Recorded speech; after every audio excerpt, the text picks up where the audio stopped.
मैंने बताया और आपने समझ लिया, तो वो कुछ और था, प्रेम नहीं था।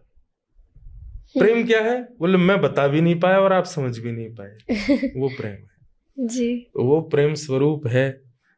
उसका तो हम क्या ही कहें, बस एक ही शब्द है, निस्वार्थ प्रेम।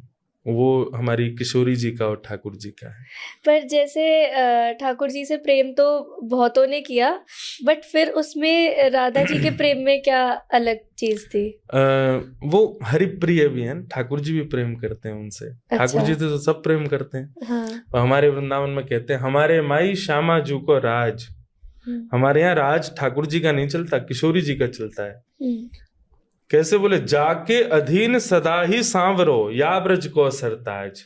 ब्रज के सरताज जिनके सदैव अधीन रहते हैं, चरणों में रहते हैं, ऐसा प्रेम श्री ठाकुर जी ने किशोरी जी के प्रति किया है। इसलिए किशोरी जी और ठाकुर जी का प्रेम अद्भुत है, अतुलनीय है। भगवान जब ब्रज छोड़ करके जा रहे थे, अब दो कॉन्सेप्ट आते हैं वहां पर भी। ब्रज छोड़ के जाने की लीला एक अलग विषय होता है, और एक हमारे ब्रज का भाव है कि ठाकुर जी ब्रज से कहीं गए ही नहीं। आगे की लीला भगवान के दूसरे रूप ने की है। अच्छा। द्वारिका और मथुरा की। अच्छा। ठाकुर जी तो सदा ब्रज में ही रहे, आज भी रहते हैं। पर अगर हम उस लीला को माने कि ठाकुर जी गए, भगवान ने सबसे आज्ञा ली कि मैं जा रहा हूं, तो फिर अंत में किशोरी जी के पास गए कि अब आप आज्ञा दो। आप तो सब जानती हैं कि मेरा जाना कितना जरूरी है। अगर मैं नहीं गया तो पृथ्वी का भार हल्का कैसे होगा? मैं आया ही उसी के लिए हूं, पर आप आज्ञा दो। किशोरी जी वहां एक बात कहती हैं, इसका उत्तर मुझे क्या देना चाहिए श्याम सुंदर, ये आप ही बताओ।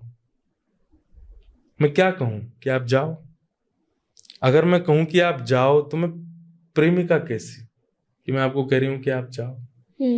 प्रेमी जा रहा है और मैं कह रही हूं कि जाओ। और अगर मैं कहूं कि मत जाओ, तो आप इतने अच्छे काम के लिए जा रहे हो, मैं रोक कैसे सकती हूँ?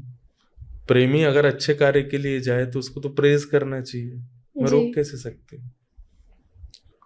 और अगर मैं ना रोकूं तो मेरा प्रेम कैसा?